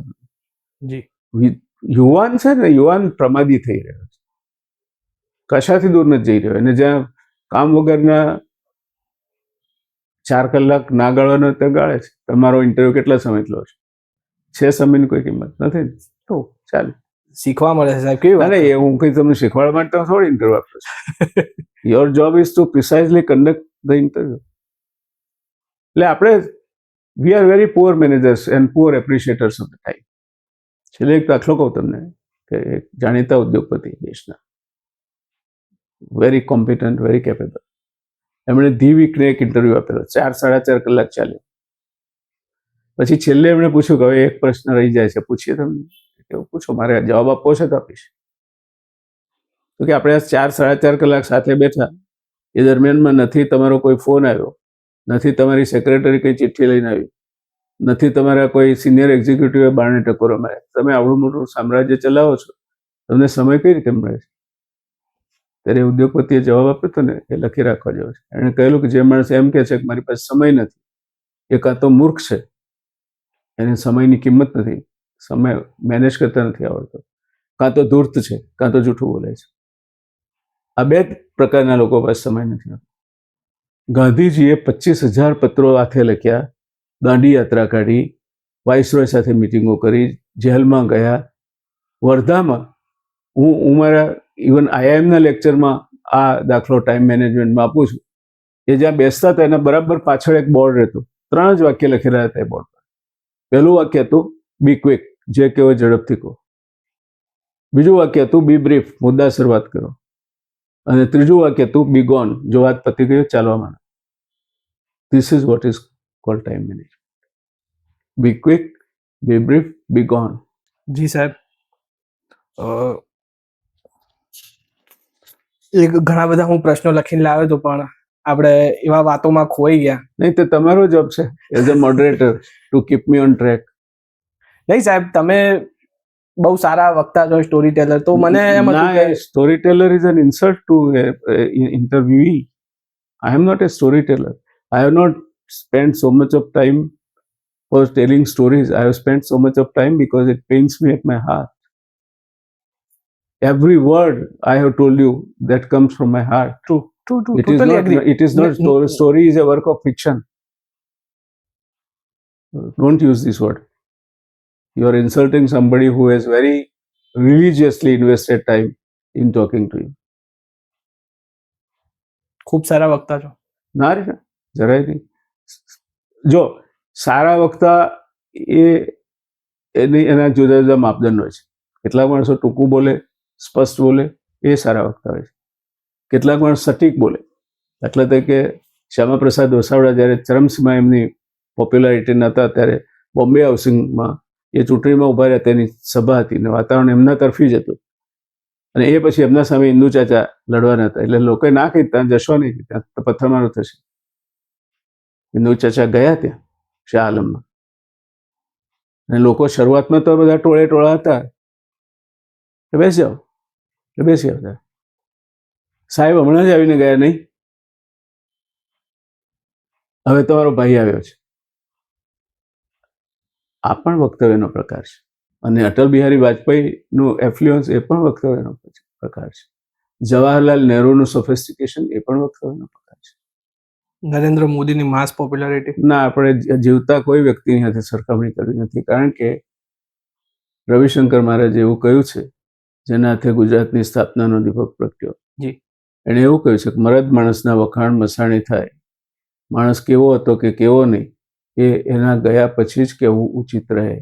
અને એટલા માટે મારે જે કહેવું હોય તે હું કહું છું. ક્યારેય એવી દરકાર નથી કરી કે કોના ઉપર શું અસર પડશે. હું પ્રમાણિત છું મારી જાત વિશે તો કહીશ. બાકી મારા વિશેનો અભિપ્રાય મારે સાંભળવાનો નથી. મારા પછી જે કહેવાશે તે કહેવાશે. ચિંતા શું કરવા કરે. એટલે કોઈ પણ હયાત માણસ વિશે આપણે જ્યારે કંઈ પણ કહીએ ત્યારે તેમાં ફિગમેન્ટ ઓફ ઇમેજિનેશન અને ઇમ્પ્રેશન આવી જાય. ટ્રુ. એટલે નહીં કરવાનું. ટ્રુ સર, શીખ હતી મારા માટે. એમનો પથ એમને મુબારક. આપણા વડાપ્રધાન છે, એમનું શુભ થશે તો દેશનું શુભ થશે. એમને જો સદબુદ્ધિ સૂચશે તો દેશને સદબુદ્ધિ સૂચશે. એટલે આપણે તો એમનું ભલું ઈચ્છીએ. જી સાહેબ, થોડું હજુ બીજું કે તમે બીજેપી છોડીને કોંગ્રેસમાં જોઈન થયા 32 વર્ષ પછી. એ જોઈન થવાનું શું કારણ હતું? અને ગુજરાતમાં કોંગ્રેસ લગભગ આ લોકોએ સમાપ્ત કરી નાખી. એટલે એનો 2 વસ્તુ તમે જ જવાબ આપી દીધો. એક તો હું કોઈ સત્તા લાલસાના કારણે કોંગ્રેસમાં આવ્યો નથી. જી જી, એ તમે કહી દીધું, તમે જ કહ્યું. બીજું કે ભારતીય જનતા પાર્ટી જે હું જોઈન થયો ત્યારે હતી, જે એવું અમને શીખવાડતી હતી કે પથ કા અંતિમ લક્ષ્ય નહીં હૈ સિંહાસન પર ચર્ચાનું, એ ભારતીય જનતા પાર્ટી કોંગ્રેસના માઇગ્રેટરી બર્ડ્સની પાર્ટી બની ગઈ. જી. અને ત્યાં કેરેક્ટર અને કરપ્શન એ બંને શબ્દો ડિક્શનરીમાં નીકળી ગયા. એ વાતાવરણ મારા માટે અસહ્ય હતું. મારે જાહેર જીવનમાં રહેવું હતું, પાર્ટી છોડી દીધી. બીજી રાષ્ટ્રીય પાર્ટી કઈ છે? કોંગ્રેસ જોઈ. કોંગ્રેસમાં હું કોઈ હોદ્દા માટે નથી આવ્યો, પણ કોઈ પોલિટિકલ પાર્ટીનું બેનર તમારી પાસે જોઈએ તો એને કંઈ મદદ થતી હોય તો કરવી. કારણ કે લોકશાહીમાં નબળું હોય એના પક્ષે રહેવાવાળા કોઈ નથી હોતા. તો મેં મારો પાથ એ જાણી સમજીને પસંદ કર્યો છે. નંબર 1 કે મારે કોંગ્રેસ પાસે કોઈ અપેક્ષા નથી. નંબર 2 કે એ વાહન જેવું છે કે તમારું વાહન જો સેલ મારો અને સ્ટાર્ટ નહીં થાય તો કશું નથી બગડવાનું. Ruling party is like motor car engine, accelerator. પણ 120ની ઝડપે જતી હોય ગાડીને બ્રેક ફેલ થાય તો ફેટલ થાય. આજે લોકશાહીની બ્રેક ફેલ થઈ છે. વિરોધ પક્ષ લોકશાહીની બ્રેક છે, એને ફેલ ના કરાય. કોંગ્રેસ મુક્ત ભારત એટલે શું? અને તમે કોંગ્રેસ યુક્ત ભાજપ કરી શકો. બધા જ કોંગ્રેસના બધા નામચીન નેતાઓ અત્યારે એમની પાસે છે અને એમને મંત્રી બનાવ્યા. બાકી રહેતા કોર બીજેપી તો છે જ નહીં હવે. નહીં, એટલે હશે પણ નહીં, કારણ કે હવે કોર બીજેપીની વેલ્યુ પદ છે. જ્યાં પદની સંઘર્ષ છે ત્યાં સાચા માણસો નહીં આવે. પણ સાહેબ, જે માની લો કે મેં લાસ્ટ ટાઈમ ગીતાબેન પટેલનો ઇન્ટરવ્યુ કર્યો હતો, તો મારું એ જ કહેવું હતું કે તમે 20 વર્ષ એક જગ્યાએ આપ્યા જ્યાં તમે નથી કોઈ પોઝિશનમાં આપવાના, તમે વિરોધ પક્ષમાં જ રહેવાના. સામે તમે જેવું કૂદીને પેલી બાદ જાઓ, સીધું તમને મિનિસ્ટ્રી મળે, તમને સીધો ચાન્સ મળે. શું ફરક પડે? લોકોને ફરક. જો મારે એનો ઉપયોગ મારા પોતાના સ્વાર્થ માટે ના કરવાનો તો જયનારાયણ વ્યાસ આજે પણ કોઈ પણ રાજ્યના કહું છું, અને બહુ સભાનતાપૂર્વક કહું છું, મુખ્યમંત્રીને ફોન કરીને મેં જયનારાયણ વ્યાસ બોલ રહા હું, નમસ્કાર કહીને વાત કરી શકે છે. શું ફરક પડે છે? જો તમારો કોઈ સ્વાર્થ ના હોય, તમે કોઈ હેતુસર, આપણે રાજકારણ શબ્દ જ ખોટો વાપરીએ છીએ. રાજકારણ એટલે કારણ સાથે તમે જે રાજ વ્યવસ્થામાં આવ્યા છો તે. સાચો શબ્દ રાજનીતિ છે. તમે કોઈ નીતિ આધારિત વ્યવસ્થાના ભાગરૂપે રાજકારણમાં કે રાજનીતિમાં આવો છો. દેટ ઇઝ રાજનીતિ, નોટ રાજકારણ. હું રાજનીતિમાં છું, રાજકારણમાં નથી. હું જાહેર જીવનમાં છું. હા, એ તો ચૂંટણીના રાજકારણમાં નથી. Regardless of any party, doesn't matter. Party એ જોઈએ, પણ એ 50-50% ગરજે કામ થાય. તમને 50% અનુકૂળ આવી જાય. આજે આટલા વર્ષો રહ્યા પછી, 3 વખત કેબિનેટ મિનિસ્ટર રહ્યા પછી, ગુજરાતમાં એક માણસ તમને જયનારાયણ વ્યાસને ચાનો પ્યાલો પીવરાયો છે એવો મળે તો મારે ભાજપમાં જ રહેવું જોઈએ. પણ લોકો એ પણ એટલા જ જવાબદારી લેવી પડે, કારણ કે પૈસા લઈને એક દિવસ માટે વેચાય છે લોકો. જી. અને જે અધર્મ કરે છે એની કેટલી કિંમત ચૂકવવી પડશે આ દેશને કલ્પના નથી થઈ શકતી. આજે nothing is secure in this country એવું લાગે છે ક્યારેક. હું ખોટો હું ઈચ્છું. આજે અમેરિકન કોંગ્રેસને જે રિપોર્ટ 2 દિવસ પહેલા સબમિટ થયો છે એનો પેજ નંબર 108 ને 109 વાંચવા જેવો છે. ચિરાગ નીકળી ગયો, નહીં તો હું તમને કોપી કાઢીને આપતો. એ વાંચ્યા પછી જેના એ પોતાના ભવિષ્યની ચિંતા હોય, પહેલા પોતાના ભવિષ્યની ચિંતા કરવાની, કારણ કે આ ગમે ત્યાં આવે કેપિટલ હોય. કોઈ એમ કહેતું હોય કે હું પરમાર્થે કામ કરું છું, તો કાં તો કોઈ ફેમ માટે કામ કરે છે, નેમ માટે કામ કરે છે, ઈગો માટે કામ કરે છે, ઓલ્ટર ઈગો માટે કામ કરે. પણ ત્યાર પછી 50% તો તમે દેશ માટે કરો. એ વાંચવા જેવા છે, પેજ નંબર 108. તો પછી સાહેબ બહાર જતું રહેવું વધારે હિતાવહ શું કરવા? બહાર શું તમે લાડવા દાટ્યા છે? અત્યારે ગોળી મારી દે છે તમે બહાર જાઓ. બહાર શું કરો છો અત્યારે? અહીંયા સાહેબ આ બધું કરપ્શન પીક ઉપર છે, અરાજકતા પીક. બહાર ક્યાં? જો અમેરિકામાં એપ્સ્ટેઇન ફાઇલ ચાલતી હોય, એપ્સ્ટેઇન પેપરની ચર્ચા ચાલતી હોય, તો બહાર ક્યાં બધું સાજુ નરવું છે? આ વૈશ્વિક છે, આમાં કઈ બીજે બધે હમું તો ચાલે છે માનવાનું કોઈ કારણ નથી. AQI 700 સાહેબ, શ્વાસ બી તમે સારો નહીં લઈ શકતા તો પછી એ તો આપણે જ કર્યું છે, કોને કહીશું? તો એ જ કે બહાર જઈને તમે સારો શ્વાસ લો તમારી ફેમિલી સાથે. એવું કોને કહ્યું બહાર જઈને સારો શ્વાસ લેશો? એવું કોને કહ્યું? કેલિફોર્નિયામાં જવું હતું ને જ્યારે દવ લાગ્યો ત્યારે, તેની AQI જાણી શું હતી? અત્યારે વેનેઝુએલા થી માંડીને એ આખો આ બાજુનો પટ્ટો છે ત્યાં દવ લાગ્યો છે. જી. એની AQI જાણી લો કેટલી છે.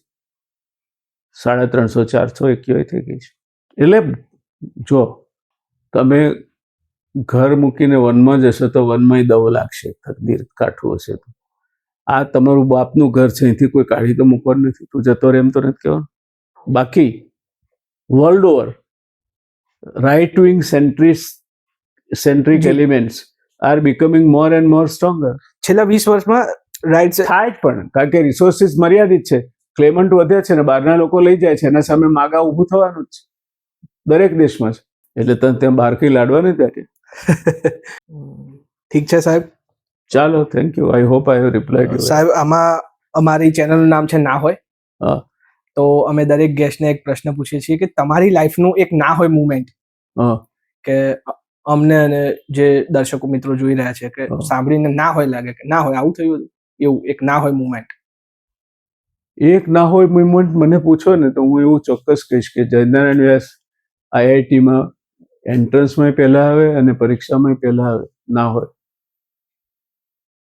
ગુજરાતી માધ્યમની સામાન્ય ગામડાની શાળામાંથી 6 ધોરણ 3 ઓરડામાં બેસતા હોય ને 3 શિક્ષકો ભણાવતા હોય એ શાળામાં ભણી અને દેશની સર્વોચ્ચ ટેકનિકલ સંસ્થામાં તમે દાખલ થઈ શકો, અને દાખલ થયા પછી મારો ફાઉન્ડેશન એન્જિનિયરિંગ ને સોઇલ મિકેનિક્સમાં 92 માર્કનો રેકોર્ડ આજે પણ આઈઆઈટી મુંબઈમાં એમના છે. ઓહો, ના હોય, ખરેખર ના હોય, ના હોય, ટ્રુ સેન્સમાં ના હોય. એટલે ઈશ્વરની કૃપા છે અને એ તમારે સમજીને નમ્રતાપૂર્વક સ્વીકારવી પડે. તમે નથી ત્યાં. એટલા માટે આપણને જે મંત્ર છે એવું કે છે, આપણે સવારમાં આ મંત્ર બોલીએ છીએ, શું કહે છે? કરાગ્રે વસ્તે લક્ષ્મી. લક્ષ્મી તો તમારા આંગળે રહે છે, ક્યાં ચંચળ છે, ક્યારે ચાલી જશે ખબર નથી, પણ તમારું કાંડાબળ છે કરમૂલે સરસ્વતી. તમારી વિદ્યા એ તમારું કાંડાબળ છે, નોલેજ એ તમારું કાંડાબળ છે. પણ આ લક્ષ્મી અને સરસ્વતી બેની વચ્ચે કર મધ્ય તું ગોવિંદ. જો ઈશ્વર નહીં હોય તો તમે રાવણ બનશો. રાવણ પણ વિદ્વાન હતો, રાવણ પાસે પણ લક્ષ્મી હતી, રાવણ પાસે પણ સરસ્વતી. યાદવો પણ બળવાન હતા, સોનાની દ્વારિકા હતી, કૃષ્ણ જેવા નાયક હતા, છતાં વિનાશ થયો, સકુળ વિનાશ થયો, કારણ કે કર મધ્ય તું ગોવિંદ નહોતું. એટલે નશો કરીને પ્રભાસ તીર્થમાં છાકટા બન્યા અને લડી બન્યા. એટલે એવું છે. જી સાહેબ, ચાલો, તમારો બધાનો ખૂબ ખૂબ આભાર અને ખૂબ ખૂબ ધન્યવાદ સાહેબ, તમે અમને સમય આપ્યો. અને સમય તો હું કોઈને ના કહેતો નથી. આજ સુધી કોઈને પણ મેં સમય આપવાની ના નથી કહી, કારણ કે હું મૂર્ખ પણ નથી ને ધૂર્ત પણ નથી.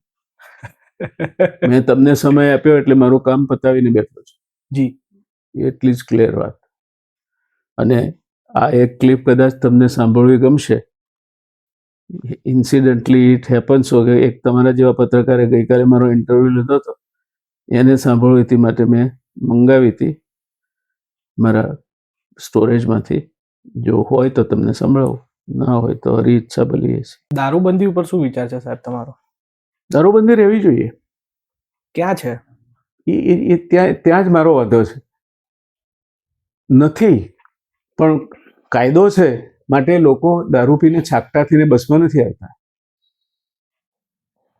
પણ સાહેબ એ દારૂ પીવે છે, ઘરના ખૂણે બેસીને પીવે છે. જી, બહાર નીકળે તો પકડાઈ જશે એની બીક છે, એટલે છાકટો નથી થતો. પછી તમે 12 વાગે છોકરી એકલી, જોકે અમદાવાદ હવે સેફ છે એવું માનતા હો તો હું નથી માનતો. ટ્રુ. પણ છતાં પણ દારૂબંધી જેને પીવો છે તો પીવે છે, તમે જ કહો છો. સાહેબ, હું એક વાત કરી દઉં આમાં કે ઘણા મિત્રો છે મારા દરેક જગ્યાએ, પોલીસમાં અને અલગ અલગ જગ્યાએ. સાયન્સ સિટી એરિયામાં જે આપણે ઝેપ્ટો બ્લિંકિટ કરીએ, 10 મિનિટમાં તમારા ઘરે વસ્તુ આવે, 10 મિનિટમાં તમારા ઘરે દારૂ મળે છે. હા, મળે. Where there is a market there is a provider. એમાં શું નવું છે? તમે શું મને કહી રહ્યા છો? સરકારની દંભ સાથે મને વાંધો છે. દંભ નથી. હેરોલ્ડ જીનિન એ મોટામાં મોટો મેનેજમેન્ટ એક્સપર્ટ થઈ ગયો. એનું એક ફેમસ સેન્ટેન્સ છે કે larger is the system, larger are the layers of inefficiency. True. તો આવડી 145 દેવી દેવતાઓનો દેશ છે, નાનો દેશ નથી. આજે 7.5 કરોડની ગુજરાતની વસ્તી એટલે બ્રિટનની કુલ વસ્તી જેટલી વસ્તી. છતાં તમે રિઝનેબલ લો એન્ડ ઓર્ડર સિચ્યુએશનમાં જીવી શકો છો. પછી હવે દારૂબંધી કાઢી નાખો, શું થાય વિચારજો. યુએસ, હું સમજ છું. યુએસ યુકે માં સાહેબ ક્યાં દારૂબંધી? આ તો પ્રયોગ આપણે અહીંયા જ ચાલુ. ત્યાં દારૂબંધી નથી, ત્યાં સેલ્ફ ડિસિપ્લિન છે. અહીંયા તમને નથી લાગતું કે લોકો નથી? અચ્છા, દારૂ પીવાની મેનર્સ છે. અહીંયા માણસ બેસશે દારૂ પીવા, અડધી બાટલી અડધા કલાકમાં પી જશે. અક્રાંતિયાની માફક ત્યાં એનું ડ્રિંક લઈને બેઠો હોય માણસ, એક પેગ લઈને 2 કલાક પીશે, સાથે બાઇટિંગ લેશે. They know how to consume the alcohol and their weather permits them to do that. Your weather doesn't permit you to do that. એટલે બ્રિટન ને અમેરિકાના દાખલા લેવાના આપણે. એનું વેધર જુદું છે, એના ખોરાક જુદા છે. દેશમાં પણ સાહેબ બિહાર અને ગુજરાત સિવાય તો બધે ખુલ્લું જ છે. ગુજરાતમાં ખોલવાથી શું ફાયદો એ કહો મને? જેને પીવો છે એને મળે છે.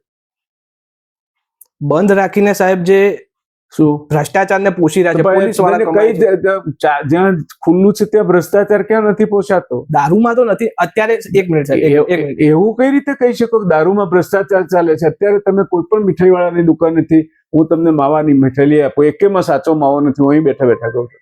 સ્ટેટ રેવન્યુનું લોસ છે સાહેબ. કોઈ લોસ નથી. સ્ટેટ રેવન્યુના લોસ તમારે પ્લગ કરવા હોય ને તો ઘણા રસ્તા છે. આ એક જ રસ્તો છે. તમે બધી સ્ટેટ રેવન્યુ 100% એફિશિયન્ટલી રિકવર કરો છો?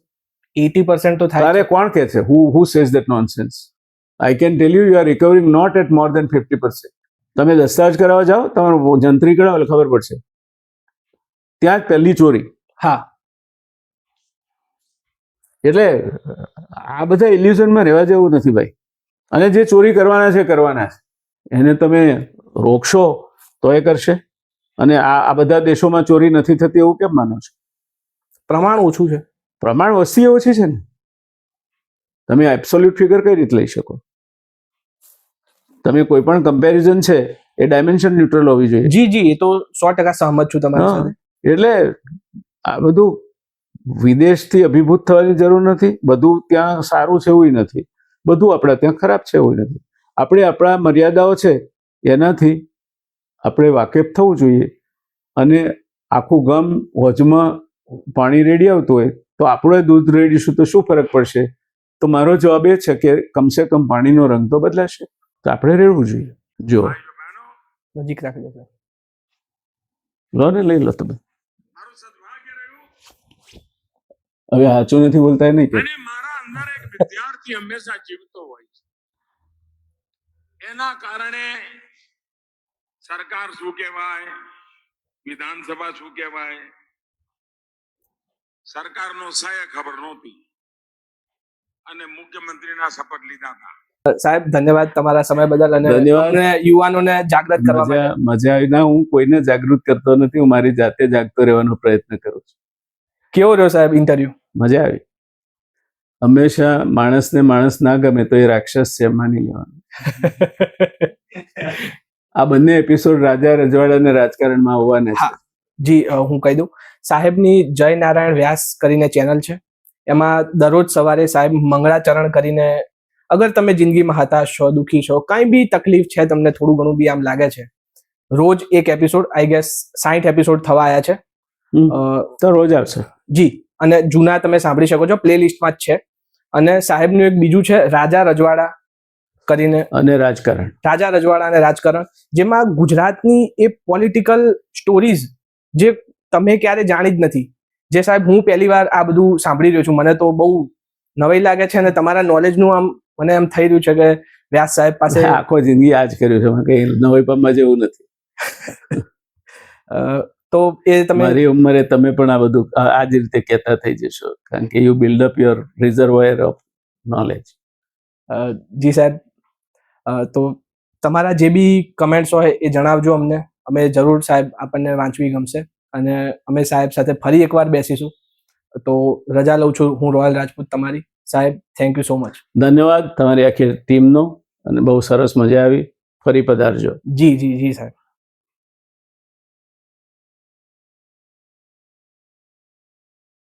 ભાઈઓ બહેનો, મારું સદભાગ્ય રહ્યું અને મારા અંદર એક વિદ્યાર્થી હંમેશા જીવતો હોય છે. એના કારણે સરકાર શું કહેવાય, વિધાનસભા શું કહેવાય, સરકારનો સહાય ખબર નહોતી અને મુખ્યમંત્રીના શપથ લીધા હતા.